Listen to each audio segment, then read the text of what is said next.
네, 바이러스 강의를 시작하도록 하겠습니다. 오늘 말씀드릴 부분은 제3부 2장, 음성가닥 RNA 바이러스입니다. 음성가닥 RNA 바이러스는 이제 뭐 양성가닥 RNA 바이러스를 했으니까 여러분 순서대로 이제 기억을 하시겠죠. 유전자가 RNA인데 음성가닥, 역방향으로 가는 RNA를 가진 그런 형태를 말하고 있습니다. 일반적으로 이 음성가닥 RNA 바이러스들은 실질적으로 양성가닥 RNA 바이러스에 비해서 독성을 많이 유발하는 그런 바이러스들이 많이 포함되어 있고요. 실제 바이러스의 증식에 있어서도 DNA 바이러스와 굉장히 유사한 그런 특징을 갖고 있습니다. 근데 공교롭게도 RNA 유전자를 가진 바이러스들이기 때문에 DNA 바이러스의 RNA 바이러스의 성질을 추가적으로 갖고 있다. 라고 생각하시면 더 좋을 것 같습니다. 실질적으로 음성가닥 RNA 바이러스는 크게 여기 나와 있는 두 가지 목으로 나눠줄 수 있습니다. 그래서 모노네가 바이럴, 멀티네가 바이럴 해서 실질적으로 한 개의 유전자를 갖는 음성가닥 RNA 바이러스 계통이 있고요. 또는 여러 개의 유전자를 가지고 있는 음성가닥 RNA 계열이 있습니다. 그래서 모노네가 말 그대로 네가티브 RNA를 단일로 갖고 있는 것. 대표적으로 이제 랍도바이러스 계통이 여기에 속하고요. 그다음에 이제 멀티네가 바이럴 같은 경우는 말씀드렸듯이 여러 형태로 유전자를 가지고 있는 분절 게놈이라고도 하는데요. 세그먼티드 지놈 형태를 가지고 있는 그런 바이러스들입니다. 그러니까 음성가닥 RNA 형태들이 마치 사람이나 동물들의 크로모점처럼 여러 개로 이제 나눠진 유전 형태를 가진 거죠. 대표적인 바이러스 이제 그룹에는 오르소믹소 바이러스가 속하는데요. 이 오르소믹소는 대부분 이제 호흡기의 점막이나 음, 호흡기에 감염이 되는 그런 바이러스들입니다. 그래서 대부분 우리가 알고 있는 인플루엔자나 감기 바이러스가 여기에 속하고 있습니다. 그래서 이제 표에 보시다시피 랍도바이러스, 파라믹소, 그다음 필로, 모르나 이런 것들이 포함되어 있고요. 대표적인 것들은 여러분들이 보시면은 와 음성가닥 RNA 바이러스가 정말 무서운 바이러스구나 하는 것을 볼 수 있을 겁니다. 그래서 랍도바이러스의 대표적인 바이러스는 VSB, 베스큘라 스토마타이티스 바이러스라고 해서 위험을 일으키는 그런 바이러스고요. 랍도바이러스 우리가 알만한 게 이제 광견병 바이러스입니다. 레비즈라는 그런 바이러스고요. 파라믹소에는 이제 홍역 바이러스, 미르스가 여기에 속하고요. 필로도 잊지 말아야 할 것 같습니다. 이게 에볼라 바이러스라고 치사율이 90% 이상 되는 굉장히 독성이 강한 그런 바이러스로 알려져 있습니다. 그리고 보르나 바이러스, 대표적인 보르나 디지즈 바이러스가 여기에 속해 있고요. 뭐 대표적으로 광견병, 레비스, 밀스, 에볼라 정도 기억하시면은 좋을 것 같습니다. 멀티네가 바이럴 같은 경우가 이제 우리가 많이 접하는 그런 바이러스고요. 대표적으로 이제 오로소믹소라고 해서 인플루엔자 바이러스가 여기에 속하죠. 독감 바이러스입니다. 그리고 버냐 바이러스는 유행성 출혈을 일으키는 그런 바이러스인데요.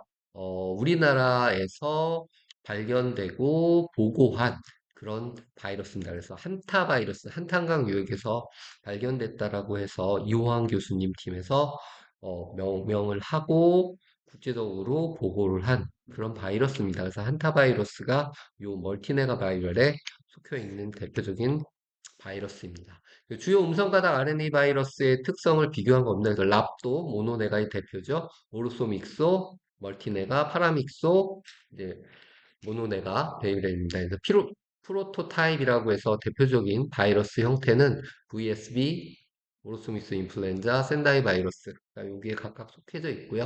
모노네가는 세그멘티드 되지 않은 하나의 유전자를 갖고 있고요. 오로소미스는 세그멘티드 나눠져 있는 유전자를 가지고 있습니다.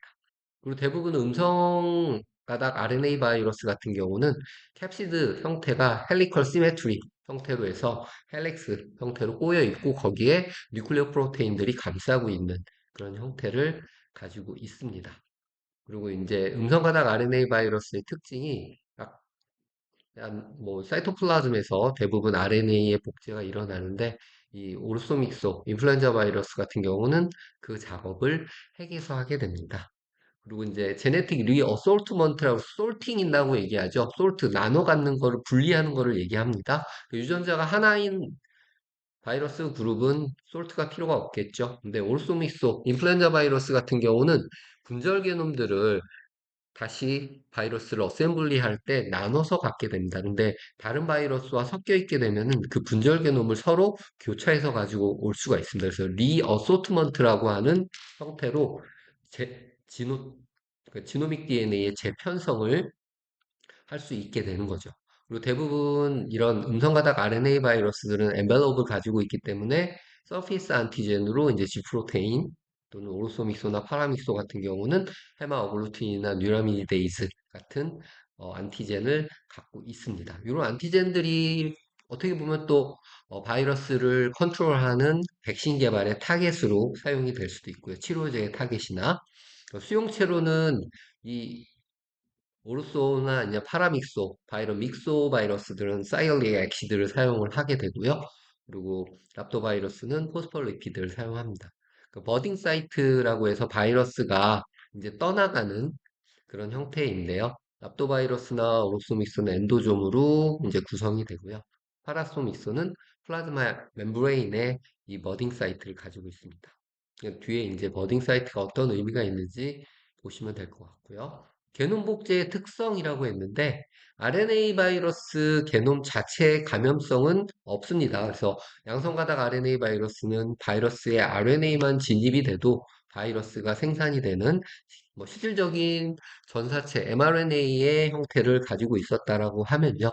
요 음성가닥 RNA는 세포에서 RNA를 주형으로 RNA를 합성하는 그런 효소가 없기 때문에 실질적으로 RNA를 주형으로 RNA를 만드는 폴리머레이즈를 스스로가 이제 공급을 해주게 되고요. 모든 음성가닥 RNA 바이러스 입자는 RNA 디펜던트 RNA 폴리머레이즈가 함께 패킹이 되어 있어서 감염 직후에 바이러스 입자에 있던 유전자를 발현을 시켜서 사용을 하게 됩니다.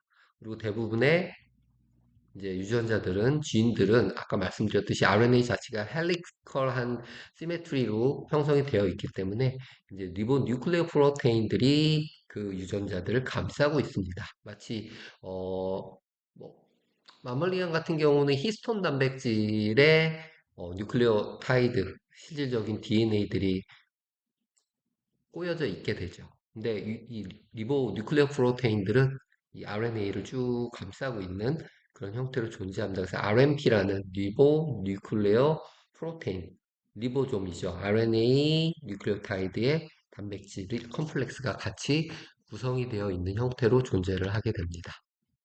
복제 과정은 양성가닥 RNA 바이러스하고 비교하기보다는 실질적으로 이제 DNA 바이러스랑 약간 비슷한 개념이 있는데요. 개념을 주형으로 두 가닥, 두 가지 이제 양성가닥 RNA 바이러스를 합성을 합니다. 하나는 게놈의 상고적인 양성가닥 RNA, 그 전체적인 리플리케이션의 템플레이트로 사용되는 복제 주형으로 사용되는 RNA 가닥이고요. 또는 직접적으로 트랜슬레이션 단백질 생산에 사용되는 mRNA 리플리콘을 만드는 그 두 가지 형태를 다 생산을 하게 됩니다. 그 모노네가 같은 경우는 보시는 바와 같이 원래의 음성가닥 RNA가 있으면은 이 음성가닥 RNA와 완벽하게 상고적인 양성가닥 RNA를 합성을 하게 됩니다. 이거는 이제 나중에 복제를 위한, 리플리케이션을 위한 주형으로 사용이 될 거고요. 이 음성가닥 RNA에서 mRNA 신세시스, 각각의 단백질을 합성할 수 있는 mRNA 리플리콘을 만들어낼 수 있게 됩니다. 트랜스크립션 과정이라고 생각해도 크게 다르지 않겠죠. 트랜스레이션 과정을 통해서 단백질을 생산할 겁니다. 그리고 이제 멀티네가 같은 경우는 각각의 유전자들이 나눠져 있고요. 분절 게놈이죠. 동일하게 토탈 RNA를 그대로 양성 가닥으로 만든 상호적인 양성가닥 RNA가 있고요. 이거는 이제 복제를 위한 주형이고요. mRNA 신세시스 5'의 캐핑하고 3'의 폴리에이테이를 만든 하나의 어떻게 보면 전사체죠. 전사체를 가지고 단백질 합성에 사용을 하게 됩니다. 에볼라 바이러스는 뒤에서도 나올 건데 이제 필로에 속해 있다고 말을 했었고요. 이 서아프리카에서 발병이 되면서 굉장히 뭐 시리어스한 그런 바이러스로 잘 알려져 있고요. 아직까지 뭐 치료제나 백신이 개발되어지지 않은 상태입니다. 근데 필로바이러스 엔벨롭이 있고 뭐 유전자는 하나의 유전자로 세그멘티드 되지 않은 그런 바이러스인데요. 2014년에 웨스트 아프리카 에볼라 아웃브레이크 때문에 많은 사람이 실질적으로 사망을 했었죠. 그래서 서아프리카 쪽에 뭐 가나나 아니면 우리가 뭐 알고 있는 그런 지역에서 발병을 했었습니다. 에볼라 바이러스의 리플리케이션 또는 숙주작용의 특징인데요. 실질적으로 선천 면역을 교란을 해서 바이러스가 면역작용에 의해서 제거되는 그런 작용들을 교란을 하게 되고요. 인터페론 프로덕션을 이제 막는다는 얘기가 되겠죠. 그쵸? 그럼 인터페론 프로덕션이 안 되면 실질적으로 바이러스 리플리케이션을 억제할 수가 없게 되고요. 그러면은 뭐 그게 이제 첫 번째 바이러스가 면역을 회피하는 그런 작용이 될 거고요. 또나 이제 인터페론 알파나 인터페론 감마에 의해서 어, 바이러스 억제 작용을 하는 이런 T 안티젠 액티베이터 같은 작용들도 실질적으로 이 VP24라는 프로테인이 억제함으로써 안티젠 프리젠팅을 못하게 하고 바이러스가 감염된 세포를 실질적으로 면역세포가 제거하지 못하도록 하는 그런 작용들을 하게 됩니다. 그래서 여기 있듯이 VP35, VP30 같은 경우가 뭐 RNA I나 아니면은 여기 리가 MD5 실질적으로 우리가 알고 있는 리셉터 메디에이티드 엔도사이토시스나 아니면은 패소젠 어소시에이티드 몰레큘러 패터닝이라고 하는 자가 면역이 병원체를 인식하는 그런 시스템을 교란해서 바이러스가 증식할 수 있게 하는 특징 때문에 굉장히 심각한 그런 질병을 야기할 수 있고 높은 사망률을 나타낸다고 합니다. 이 내용은 이제 뒤에서 한 번 더 확인할 겁니다. 네. 오케이, 1장 그러면 랍도바이러스입니다. 랍도바이러스는 앞에서도 언급했듯이 한 개의 유전자를 가지고 있는 세그멘티드 되지 않은 그런 모노네가 바이오렐에 속해 있고요. 바이러스 입자가 막대기 모양이고요. 거기서 이제 랍도가 유래가 됐습니다. 대부분 이제 절지동물에 의해서 전염이 되는데 우리가 알고 있는 절지동물은 모기나 뭐 이런 진드기 그런 것들을 얘기를 하겠죠. 자연계에 널리 분포되어 있고 척추동물뿐만 아니라 무척추동물에도 감염이 됩니다. 증세가 미약한 질병에서 뭐 죽음을 일으키는 그런 질병까지도 관여를 하고 있고요. 특징적인 부분은 여기서는 이제 엔벨롭을 가지고 있고요. RNA 디펜던트 RNA 폴리머레이즈 엔캡슐레이션 그리고 중요한 파트가 이제 DI 파티클이라고 해서 디펙티브 임팩티브. 그래서 실질적으로 바이러스 감염을 저해하는 그런 파티클을 가지고 있어서 다른 바이러스들을 증식하지 못하게 하는 그런 특징도 가지고 있습니다. 그리고 여기 이제 anti termination by N 프로테인이라고 되어 있는데 요 N 프로테인이 어떤 기능을 하는지 이제 복제 기작에 중요한 한 작용을 하게 될 건데요. 꼭 또 한번 살펴보도록 하겠습니다. 그 대표적인 랍도바이러스는 여기 있는 지너스 상에서는 메스큘로 바이러스하고 리사 바이러스 두 개가 있습니다. 근데 여기 이 책에서는 이제 메스큘로 바이러스에서 VSB 그 뉴저지나 이제 인디아나에서 VSB가 이제 나타나게 됐고요. 포유류 모기가 어떻게 보면은 대표적인 숙주입니다. 그러니까 모기, 절지 동물들이 포유류에게 전달하는 그런 형태를 나타내게 되고요. 유사 독감으로 알려져 있습니다. 리사 바이러스에 속한 게 바로 레비즈, 광견병 바이러스죠. 개, 뭐, 고양이, 대표적인 우리가 알고 있는 가축들을 통해서 사람에게 공수병이라고도 얘기하죠. 그런 절병을 일으키는 바이러스가 바로 이 랍도바이러스에 속해 있는 바이러스입니다.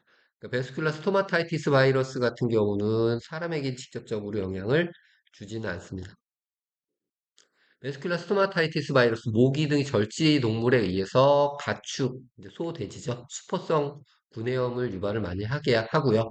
드물게 사람에게 이제 약간 유사 독감 증세를 일으킨다고 하는데 굉장히 보고 사례는 많지 않습니다. 중요한 건 이제 리사 바이러스에 속한 레비즈죠. 레비즈. 토끼 아니, 레빗 아니에요. 레비즈.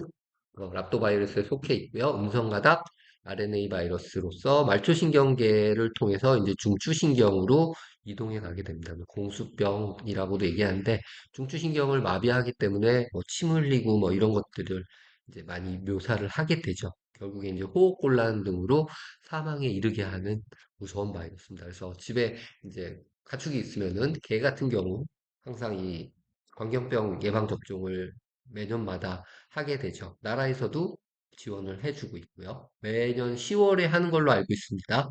혹시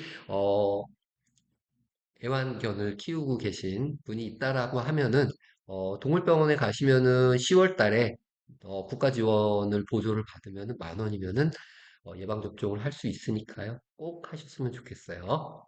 그러니까 한국 같은 경우 이제 90년대 이후부터 많이 생겨나게 됐고요. 뭐 언제든지 나타날 수 있는 그런 병입니다. VSB의 입자 구조입니다. 아까 말씀드렸듯이 막대 모양의 형태로 되어 있다라고 얘기했고요. 바깥쪽에 이제 엔벨롭에 어, 스파이크 프로테인들이 존재하고요. 글라이코 프로테인이라고 G 프로테인 그리고 안쪽에 이 뉴클리오 캡시드죠. 리보 뉴클리오 캡시드, 리보 뉴클리오 프로테인 이렇게 부르는데요. 그래서 이렇게 RNA가 노란색으로 된 단백질에 쌓여 있는데요.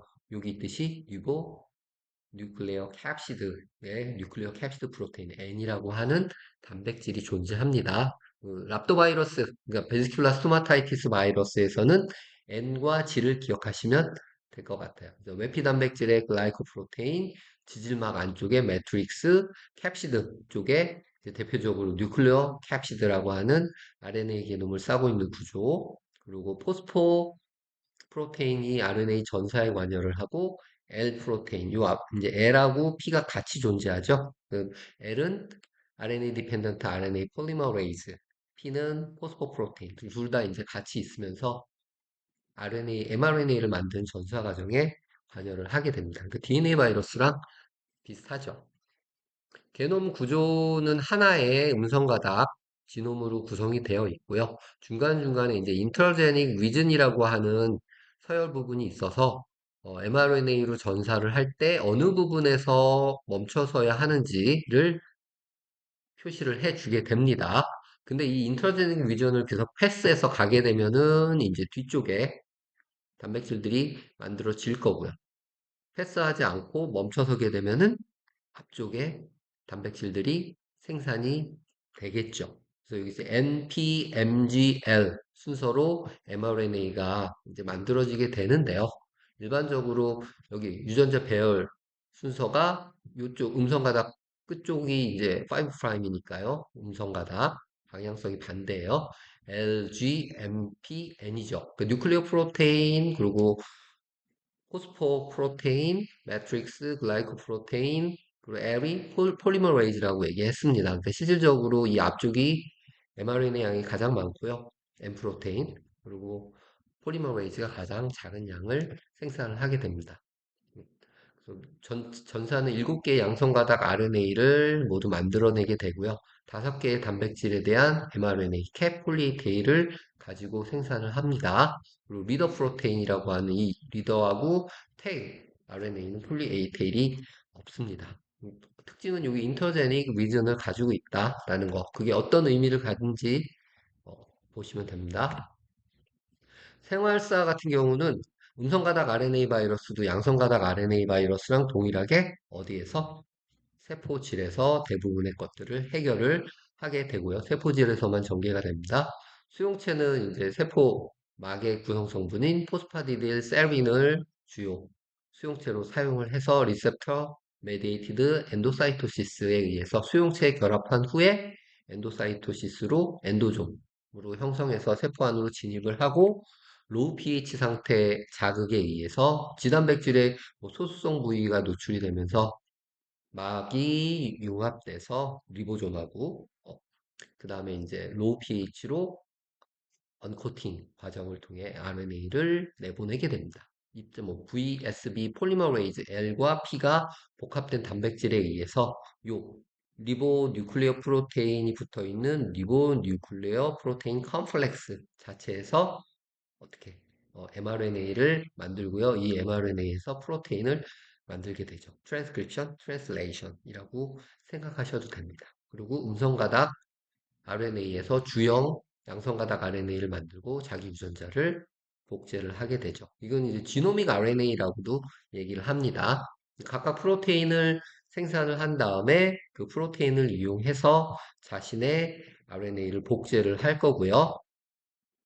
그때 이제 N 프로테인하고 리보누클레오 캡시 RNA 디펜던트 RNA 폴리머레이즈가 있어야겠죠. 그리고 이제 글라이코 프로테인이나 매트릭스 프로테인은 여기 있듯이 어디에 셀 멤브레인의 엔벨롭을 구성하기 때문에 ER 골지로 보내서 생산해서 만들어 놓은 다음에 엔도좀의 형태로 유전자를 리보누클레오 컴플렉스를 담아내면서 버딩으로 이제 떠나게 됩니다. 단백질 RNA 합성은 N단백질로 쌓인 RNA 게놈 VRNP라고 얘기하는데 리보누클레오 프로테인 컴플렉스 주형에서 뭐 아까 말씀드린 mRNA 전사 그리고 게놈 복제의 주형으로 사용할 플랭스 양성가닥 RNA 그러니까 지노믹 양성가닥 RNA를 생산을 하게 됩니다. 그리고 이제 mRNA 전사 과정 다음에 트랜슬레이션을 통해 만든 단백질 중에 이제 N단백질의 농도가 어느 정도 풍부하게 되면은 자기 유전자의 복제, RNA 합성 반응을 이제 하게 됩니다. 그게 이제 리플리케이션 과정이죠. 그 mRNA 합성은 아까 말씀드렸듯이 거꾸로 3'에서 mRNA 리더부터 시작해서 5개의 mRNA를 만들어내게 되고요. 싱글 사이트 이니시에이션이라고 해서 한 곳에서 시작을 하게 됩니다. 게놈 RNA 3' 말단을 통해 진입한 후 5개의 mRNA를 전사하게 되고요. 이제 5' 쪽에는 이제 RNA 폴리머레이즈죠. LP. 캐핑이 되고 3' 쪽에는 폴리에테일링 돼서 각각의 with RNA, NP, MGL 단백질들의 mRNA 전사체를 형성을 해주게 됩니다. 그러니까 전형적인 모노레가 바이웰이고요. 근데 싱글 사이트 이니시에이션 기작이라는 거는 이제 3' 쪽에 앞쪽에서 시작이 되고요. 그 유전자 사이사이에 뭐가 있다고 그랬습니까? 아까 인터제닉 정션 IG라고 하는 부분이 존재를 한다고 했습니다. 그래서 이 부분에서 인터제닉 매우 보전적이고 대다수 GA 다이뉴클레오타이드 구성 G하고 A로 구성이 되어 있다는 거예요. 그 다음에 터미네이션, 폴리아데닐레이션 두 가지 작동을 다 하게 하는데 아래쪽에 RNA 합성의 시작점으로 작동을 하기도 합니다. 이게 무슨 말이냐? 요 앞쪽 부분에서 여기 있듯이 슬립 페이지 앤 리카피라고 되어 있습니다. 그래서 mRNA가 쭉 전사가 되다가 여기에서 반복적으로 뒤로 백 미끄러지면서 폴리에테일을 만들면은 스탑이 될 거고요. 터미네이션. 슬립페이지 하지 않고 쭉 계속해서 진행을 하면은 뒤쪽에 새로운 RNA의 이니시에이션을 하게 됩니다. 그러니까 뭐요 인터제닉 정션에서 어떻게 보면 싱글 사이트의 스탑과 이니시에이션을 반복적으로 하면서 mRNA를 순차적으로 전사체를 만들어내게 되는 거죠. 그래서 여기 있듯이 mRNA의 양은 앞쪽이 3' 쪽 리더 그리고 N, P, MGL 순으로 뒤쪽으로 갈수록 폴리머레이즈의 이제 숫자가 감소하기 때문에 점점 감소하게 되는 그런 성향을 보입니다. 여기 있듯이 폴리에테일이 충분히 돼서 만들어지면은 터미네이션이 될 거고요. 그 다음에 다시 그 NA라고 하는 뒤쪽 부분에서부터 메칠레이션이 시작돼서 다음 mRNA의 전사가 시작이 되는 거죠. 오케이? 그래서 싱글 사이트 이니시에이션 기작을 할 수 있는 부분이 바로 인터제닉 정션입니다. 뭐 피단백질의 역할이라고 했는데요. 뭐 L과 같이 요 3' 쪽에 결합을 해서 전사가 지속적으로 일어나게 하는 그런 도움을 주게 됩니다. 폴리에틸 형성하는 그런 과정을 슬루페이지 메커니즘이라고 해서 미끄러진다는 느낌이죠. 쭉 가서 원래는 한 8개 있으면 8개 폴리에틸 만들고 다시 뒤로 가서 또 만들고 뒤로 가서 또 만들고 이런 식으로 해서 한 200개 정도의 아데닌 길을 폴리에테일을 형성하게 됩니다. 싱글 사이트 이니시에이션 기억해 주세요. RNA 게놈 복제는 전체 양성가닥 RNA를 풀랭스 양성가닥 RNA 합성을 하게 되는 거고요. 요 개시점, 시작점은 여기 아까 나와 있듯이 폴리머레이즈하고 그리고 포스포리피드 프로테인, 뉴클레오 프로테인이 이제 충분히 축적이 되면은 시작이 됩니다. 특히 이 N 단백질의 농도가 중요한 결정 인자가 됩니다. 뉴클레오 캡시드가 있어야지 RNA를 감쌀 수 있기 때문에 N 단백질이 충분히 확보가 되면은 감염 초기 N 단백질 축적되기 전에는 터미네이션이 일어나 mRNA션을 합성하고요. 감염 후기 세포질에 N 단백질이 축적이 되면은 안티 터미네이터, 그러니까 쭉 3'부터 시작해서 mRNA 형성하지 않고 5' 엔드까지 풀랭스 양성가닥 RNA를 만들어내게 되는 거죠. 주형이 돼서 음성가닥을 합성할 수 있게끔 조절을 해주게 됩니다.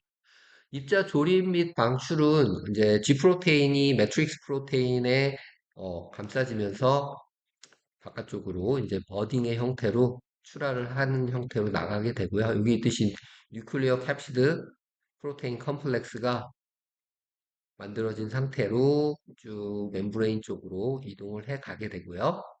오케이? 매트릭스 프로테인들이 이 플라즈마 멤브레인 밑에 쪽에 쭉 감싸면서 바이러스의 뉴클리어 캡시드 컴플렉스를 감싸게 됩니다. 그리고 요 글라이코 프로테인이 표시되어 있는 이 글라이코 프로테인하고 매트릭스 프로테인은 그래서 아까 ER 골지에 발현을 시킨다고 했었습니다. 그래서 응집 반응이 주속되면서 입자 모양이 형성되고 요 버딩 된 후에 플라즈마 멤브레인이 퓨전돼서 닫히면 떨어져 나가는 그런 형태로 출하를 하게 됩니다.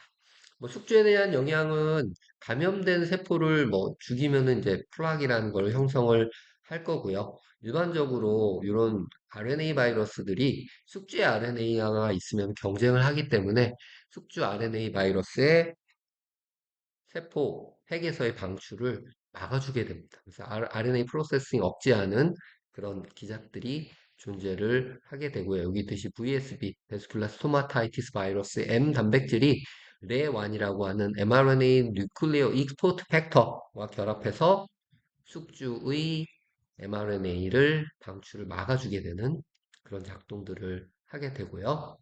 해독 저해라고 했는데 숙주세포의 번역 기능 자체를 억제를 하는 거죠. 단백질이 못 만들어지게 하고 자기의 단백질을 만들도록 합니다. 두 가지 RNA 프로세싱 억제하고 트랜슬레이션 저해하고 단순하게 그림 너무 복잡하게 보지 마시고요.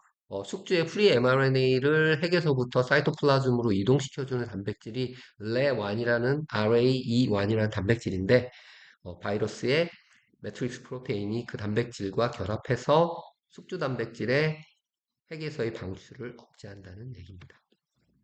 오케이.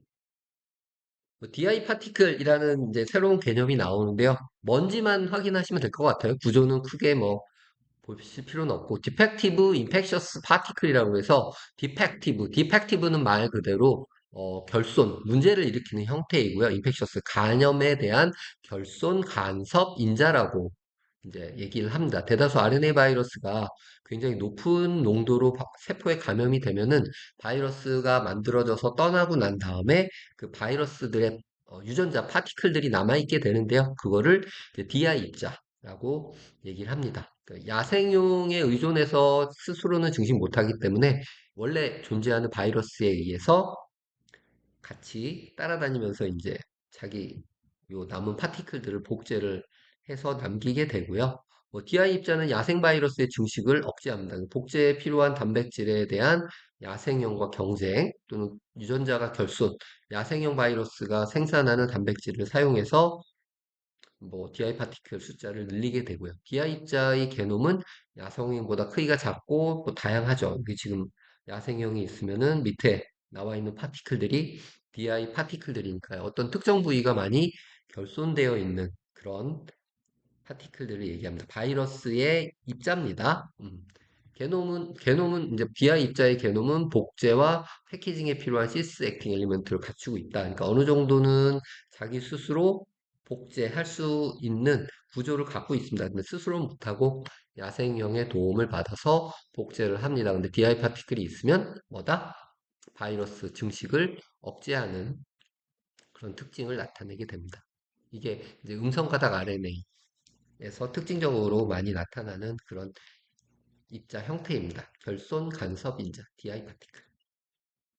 뭐 음성 가닥 RNA 역유전학 시스템이라고 했는데 역유전학 시스템은 앞에서도 이제 언급드렸듯이 말 그대로 역유전학입니다. 유전학의 역행에서 바이러스로부터 유전자를 확보를 하고요. 그 유전자의 특정 부위를 활용을 해서 역으로 발현시키면서 그 유전자의 특징을 연구하는 방식을 역유전학 시스템이라고 말하고요. 바이러스 단백질이 발현하는 세포의 RNA 개념을 트랜스펙션해서 바이러스를 확보하는 그런 방식이죠. 그래서 확보된 바이러스는 우리가 유전자를 어떻게 조합하느냐에 따라서 새로운 형태의 특징을 갖는 바이러스를 만들 수도 있고요. 또는 이런 유전자들을 우리가 조합함으로써 어떤 부위가 어떠한 역할을 하는지, 뭐 ARP 아까 나왔을 때 RNA 디펜던트 RNA 폴리머레이즈가 없으면은 바이러스 파티클이 안 만들어지겠죠.